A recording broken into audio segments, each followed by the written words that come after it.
ஜெயக்குமார் 2 விஷயத்தை ரொம்ப ஆவேசமாக இபிஎஸ் பேசியிருக்கிறார் பொதுக்குழுவில். ஒன்று, தமிழ்நாட்டில் பாஜக வளர்ந்து விட்டதா சொல்றதா அப்படின்ற ஆவேசமான பேச்சு. இன்னொன்று, 2026 ஒரு மக்களுக்கான வலுவான கூட்டணி கட்டமைக்கப்படும் அப்படின்றாரு. இந்த 2 புள்ளியை எந்த நம்பிக்கையில் அவர் சொல்றாரு? அடுத்த நடவடிக்கை அப்படின்றது ஒரு பக்கம் முழு அதிகாரம் கொடுக்கப்பட்டது அப்படின்றதும், இன்னொரு பக்கம் மெகா கூட்டணி பிளஸ் பாஜக இல்லாத கூட்டணி அப்படின்ற இபிஎஸ் உடைய கனவு எந்த புள்ளியில் சாத்தியம்? அதாவது தேர்தலுக்கு இன்னும் ஒரு ஆண்டுக்கு மேலே இருக்கிறது. அதற்குள்ளே இன்றைக்கி அவருக்கு முழு அதிகாரத்தையும் பொதுக்குழு செயற்குழு உறுப்பினர்கள் கொடுத்தாகிவிட்டது. இது என்ன நோக்கம்னா, கூட்டணி இல்லாமல் நாம் பிழைக்க முடியாது அப்படிங்கிற ஒரு முடிவுக்கு வந்திருக்கிறத வெளிப்படுத்தியிருக்கிறது. இது யாரும் மறுக்க முடியாது. வார்த்தைக்கு வார்த்தை முழுசாக நான் அந்த ப்ரோக்ராமை ஃபுல்லாக பார்த்தேன். சிவி சண்முகம் பேசுகிறதா இருந்தாலும் சரி, எல்லாருமே பேசும்போது கூட்டணி அதெல்லாம் தன்னால் வரும், அதுக்கு வால்யூமே கொடுக்க முடியல, ரொம்ப வால்யூம் கொடுத்து பேசினார் சிவி சண்முகம். கூட்டணி எல்லாம் அம்மா இருக்கும்போது அப்படி வந்தது, 10 நாளைக்கு முன்னே தான் வந்தது, 20 நாளைக்கு முன்னே தான் வந்ததுலாம் பேசினார். உண்மைதானே இது? இல்லை, அது உண்மைதான். ஆனால் அதுக்கு அவ்வளவு எஃபர்ட் கொடுத்து அது ஒரு வசனம் மாதிரி பேச வேண்டிய அவசியம் இல்லைங்கன்னு சொல்கிறேன். அது கேஷுவலாக சொல்ல வேண்டிய வார்த்தை தான். அது அவருடைய பேசினார், அது அவருடைய பாணி. நான் என்ன சொல்கிறேன்னா, தன்னம்பிக்கை அதிமுக, நான் பழைய அதிமுகவை பேசுகிறேன். பழைய எம்ஜிஆர் காலத்துலேயோ அல்லது ஜெயலலிதா அம்மா காலத்துலேயோ இந்த மாதிரி கூட்டணிக்காக அவங்க சவுண்டை ரேஸ் பண்ணியெல்லாம் பேசி கேட்டதே கிடையாது. தன்னால் வரும் கூட்டணிங்கிறது. அவங்கள தேடி எந்த நிமிஷம் சொல்கிறாங்களோ அந்த நிமிஷம் எல்லோரும் போய் நிற்கிற மாதிரி தான் இருந்தது. ஆனால் இன்றைக்கி இவங்க 1.5 வருஷத்துக்கு முன்னே 1.25 வருஷம் இருக்கணும் தேர்தலுக்கு, ஒரு 15 மாதம் இருக்குதுன்னு வச்சுக்கங்களேன். இந்த சூழ்நிலையில் கூட்டணி கூட்டணி கூட்டணி கூட்டணி திமுகவுக்கும் அதே நிலைமை, அதிமுகவுக்கும் அதே நிலைமை. இது எதை குறிக்கிறது என்று சொன்னால், இந்த புள்ளியில் திமுக அதிமுகவோட ஒப்பிடுறது சரியா இருக்குமா? ஆமாம், அவங்களும் அந்த இடத்துல பாஜகவே ஒப்பிடுறது சரியா இருக்குமா? அந்த இடத்துல நான் எதுக்கு சொல்கிறேன், நான் மாநில கட்சிக்கு வர்றேன். மாநில கட்சியோட ஸ்டாண்டர்ட் எப்படி குறைஞ்சிருக்குங்கிறத சொல்ல வர்றேன். இல்லைனா நான் இந்த வார்த்தையை பயன்படுத்தியிருக்க மாட்டேன். திமுகவும் அதே நிலையில் இருக்குது, அதிமுகவும் அதே நிலையில் இருக்குது. இப்போ நம்முடைய அக்னீஸ்வரன் சொன்னார், 19% ஓட்டு வாங்கினத வந்திருக்கு அப்படின்னு சொன்னார். 40% இருந்தது அதிமுகவுக்கு. 40%இருந்து 19% வந்திருக்குங்கிறது எது கூட, 40 கூடையா 19 கூடையாங்கிறது அவரே முடிவு பண்ணிக்கிட்டோம். கூட்டணியே இல்லாமல் வர்றதுன்றது பெருசு தானே. கூட்டணி இல்லாமல் அதிமுகவுக்கு பெரிய எப்போதுமே பலமிக்க கூட்டணிங்கிறது அவங்க கூப்பிட்டா உட்காருன்னு சொல்கிற கூட்டணி தான் இருந்தது.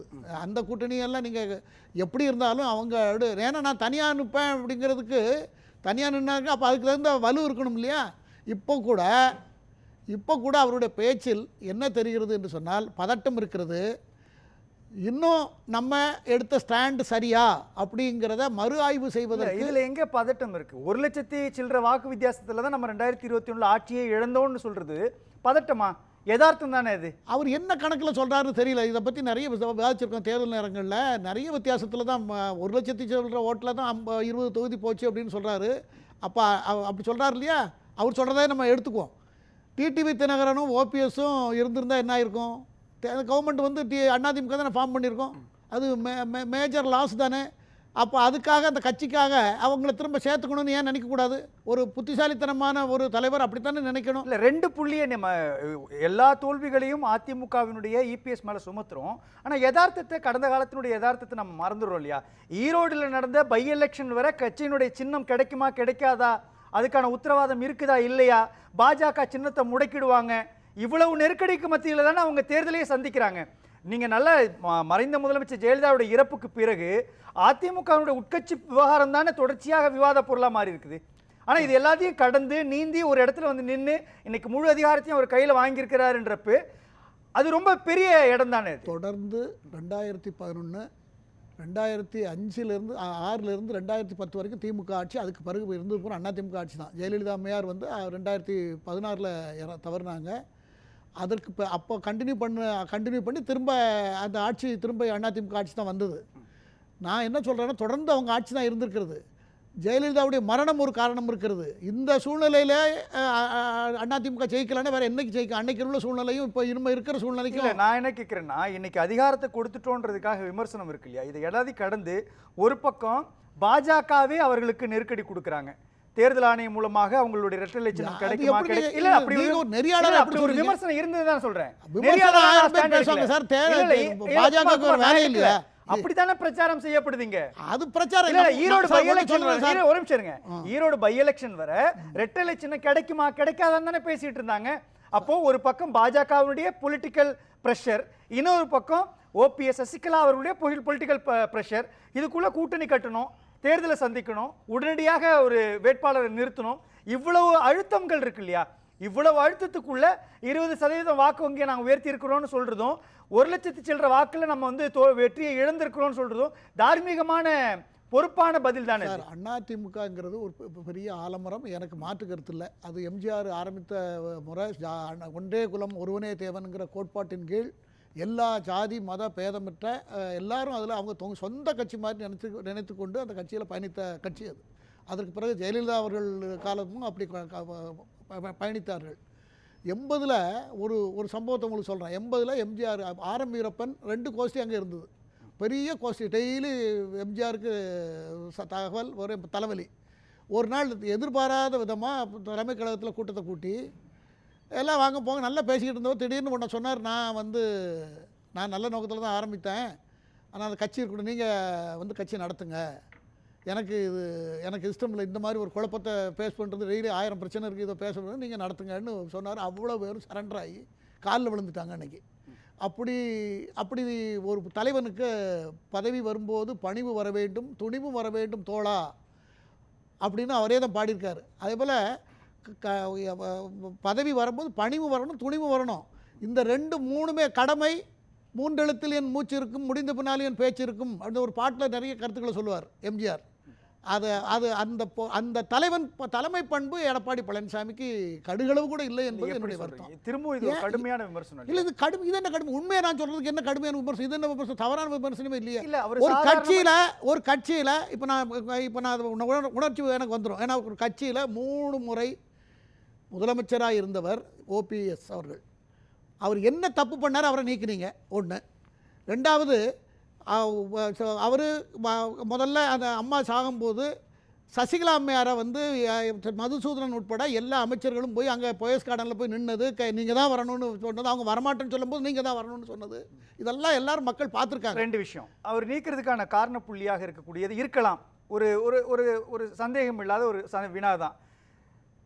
திமுக அதிமுகன்றது அரசியல் ரீதியாக எதிரெதிரி கட்சியாக இருக்கும் பொழுது முதலமைச்சர் ஸ்டாலினுடைய மருமகனோடு ஒரு கிரிக்கெட் மைதானத்தில் போய் உட்காந்து கிரிக்கெட் பார்க்குறாரு, அதுக்கான புகைப்படம் வைரல் ஆகுது அப்படின்றப்போ இது ஒரு சான்று. இன்னொரு பக்கம் அதிமுக ஆட்சி இழக்குது, தேர்தல் ரீதியாக பின்னடைவை சந்திக்கிறாங்க. 2வது, தென் மாவட்டங்களில் அதிமுகவுடைய வாக்கு வங்கி சரியுது, சீட்டு கிடைக்காம போகுது அப்படின்றப்போ 2. 3வது, அரசியல் ரீதியாக அழுத்தம் கொடுக்கிற வகையில் வழக்கு தொடுக்கப்படுது. இந்த 3 புள்ளியுமே அவர் கட்சிக்கு குந்தகம் விளைவிக்கிறாரு, கட்சியினுடைய வெற்றியை தடுக்கிறார் அப்படின்ற புள்ளியா தானே அவங்க பார்க்கப்படும். சரி, நீங்க அப்படி சொல்றீங்க இல்லையா? நான் இப்படி வரேன். ஜெயலலிதா இருந்த காலத்தில் திரு ஓபிஎஸ்ஸை வந்து முதலமைச்சர் பதவியை அவங்க ஒப்படைச்சிட்டு திரும்ப அவங்க அந்த சூழ்நிலை சரியாகும் போது கூப்பிட்ட உடனே கொடுத்துட்டு மறுபேச்சு பேசாம. நான் கேட்கறது இல்ல எம் குமார், அதே கேள்விதான் நான் கேட்கிறேன். மறைந்த முதலமைச்சர் ஜெயலலிதா இருக்கிறப்போ சபரீசனோடு ஒரு கிரிக்கெட் மைதானத்தில் உட்காந்து ஓபிஎஸ்ஸால ஒரு கிரிக்கெட் மேட்சை பார்த்துட முடியுமா? சரி, எடப்பாடி பழனிசாமியுடைய தாயார் இறந்ததுக்கு ஸ்டாலின் அவர்கள் போய் துஷ்டி கேட்க போலியா? அது வேற. என்ன அது வேற? அது ஒரு துயர சம்பவத்தில் கை கோத்துக்கிறாங்க. அப்படிலாம் இறப்புக்கு போறது ஒரு மனித பண்பு சார். அது ஃபங்க்ஷனுக்கு போறது அதெல்லாம் ஆனஸ்டா பார்த்தா கம்பேரிட்டிவா பாருங்களேன். ஒரு கிரிக்கெட் ஒரே இல்ல எம் குமார், நீங்க சொல்றது ஒரு துயர சம்பவத்தில் போய் பங்கேற்கிறதும், இன்னொரு பக்கம் கிரிக்கெட் விளையாடுற இடத்துல போய் 2 பேரும் ஒண்ணா உட்கார்ந்து பார்க்கக்கூடிய புகைப்படம் வெளியே பாக்குற கண்ணோட்டம் சரியா? இது பாக்குற கண்ணோட்டம் ஒப்பிடு அப்படிதான் இருக்கும். இது பாக்குற கண்ணோட்டம் ஜெயலலிதாவுடைய காலகட்டத்தில் ஒரே நிமிஷம் எம் குமார், அப்படி போலாம் இல்ல நீங்க தமிழ்நாட்டினுடைய வரலாறு ரொம்ப தெளிவா தெரிஞ்சவங்க. முதலமைச்சராக எம்ஜிஆர் இருக்கிறப்போ, முதலமைச்சராக ஜெயலலிதா இருக்கிறப்போ இந்த நிகழ்வு சாத்தியமாயிருக்குமா? இந்த நிகழ்வு நடந்ததுக்கு அப்புறம் ஓபிஎஸ் கட்சிக்குள்ள வச்சிருந்திருப்பாங்களா? அப்போ அதனால தான் நீக்கினாங்களா?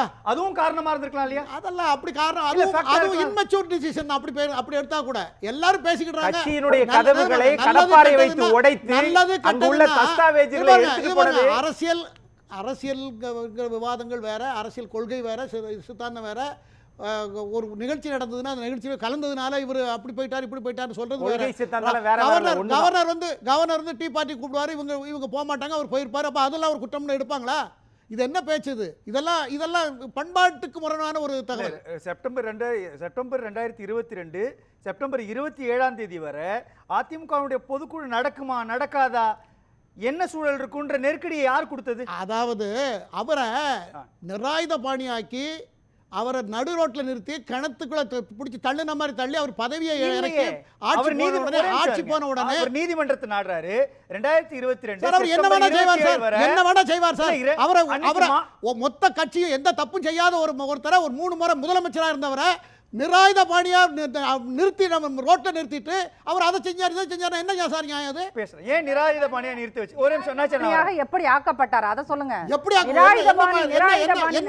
பண்ணினார் அவரு? என்ன பண்ணினார் நேயர்களுக்கு சொல்லுங்க. நிராயுத பாணிங்கிற வார்த்தை என்ன பண்ணினார்? அவர் செஞ்ச தப்பு என்ன? அவர் செஞ்ச தப்பு என்னங்க? அவர் செஞ்ச தப்பு என்ன? அவர் செஞ்ச தப்பு என்ன சொல்லுங்க. அக்னீஸ்வரன் குறுக்கிட்டே இருந்தீங்க. பொறுப்பு முதலமைச்சராக இருந்தது செல்வி ஜெயலலிதா அவர்கள். நீங்க அப்பல்லோ மருத்துவமனையில் இருந்தபோது இந்த நாட்டில் யார் முதலமைச்சர்? ஆனால் முதலமைச்சரெல்லாம் பதவி முடிஞ்சதற்கு பிறகு செல்வி ஜெயலலிதா அம்மா அவர்களுடைய மரணத்தில் மர்மம் இருக்கிறது என்று சொன்னது நீங்கள் நிராயுதபாணியா? அரசியலிருந்து ஏன் ஓரங்கட்டப்பட்டீர்கள்? நீங்க ஜெயலலிதா அம்மா வச்சு நிறைய சம்பாதிச்சீங்க எல்லாரும் தான். ஆனால் அவர்கள் இறந்ததற்கு பிறகு எல்லோரும் விட்டு விலகி ராஜ்பவன்ல போய் பதவி ஏத்தீங்களே, அப்போது தெரிந்தது. ஏன்னா இவங்கெல்லாம் அம்மா கிட்ட எல்லாம் நடிச்சிருக்காங்கன்னு அம்மாவுக்கே தெரியாத போதுதான் அவர்கள் கண்மூடியதுக்கு பிறகுதான் இவர்கள் எல்லாம் மகிழ்ச்சியா இருந்தாங்க. நான் ஒன்னு சொல்றேன், கேட்கிற கேள்வி.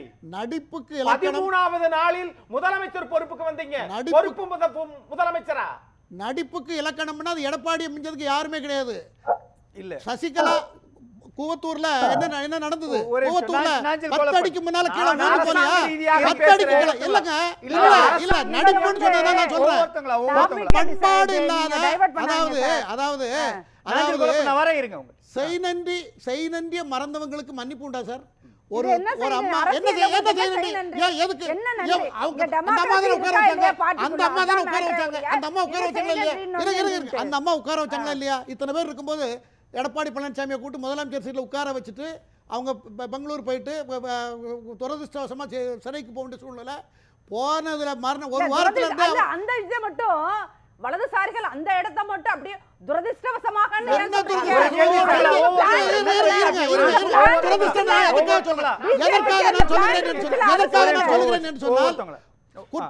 குற்றம் செய்தது முதலமைச்சர். இருங்க ஜெயலலிதா அவர்கள் முதலமைச்சராக இருக்கும்போது அவர்களுக்கு தோழியா இருந்தவர்கள் சசிகலா. அந்த பாவத்தை தவிர வேற பாவம் உண்டு அவங்க சொல்ல முடியுமா? இவங்க தான் செஞ்சாங்க, இவங்க தான் தூண்டி கொடுத்தாங்க அப்படிலாம் சொல்லுவாங்க. அந்த குற்றத்திற்கு ஜெயலலிதா தண்டிக்கப்பட்டதால் சசிகலா தண்டிக்கப்பட்டார். அவர் மறைந்து விட்டார். அவர்களை ஜெயில போட முடியாது. இவங்க ஜெயில தண்டனை அனுபவிச்சுட்டு வந்தாங்க. ஒரு கேள்வி கேட்டுக்கிறேன். நீங்க இப்ப நீங்க சொல்றீங்கல்ல, இவர் எப்படி வந்துட்டாருன்னு கேக்குறீங்கல்ல, நீங்கள் தான் முதலமைச்சராக்கி விட்டீர்கள் சரிதான். ஆனால் உங்களிடம் கட்சி வரவில்லையே இதுவரை. ஏன் ஏன் ஏன்?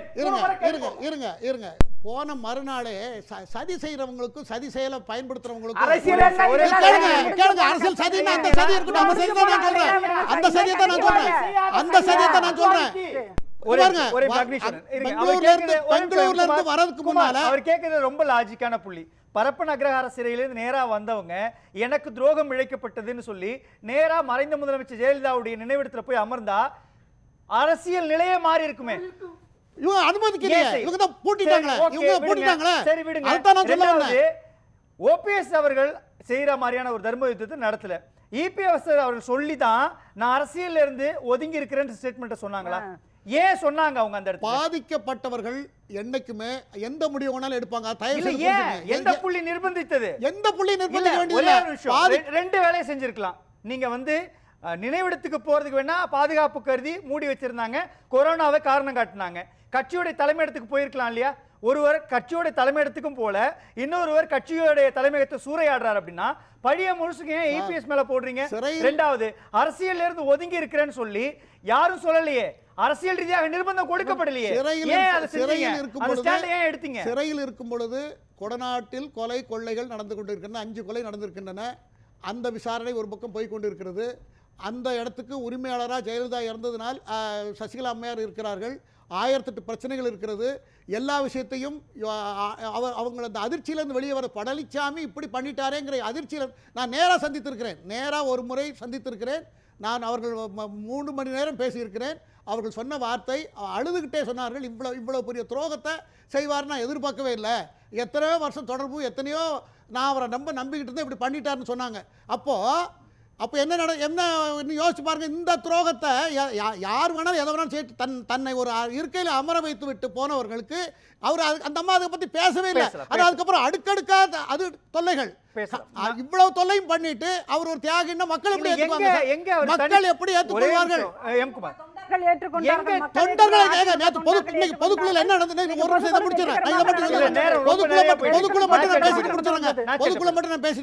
பொதுக்குழுல 2500க்கும் மேற்பட்ட பொதுக்குழு செயற்குழு உறுப்பினர் கலந்துருக்காங்க. கறி மீனோட சாப்பாடு எல்லாம் நடத்துறாங்க. அதெல்லாம் நல்லபடியா நடந்திருக்கு. இவங்க போட்டா மட்டும்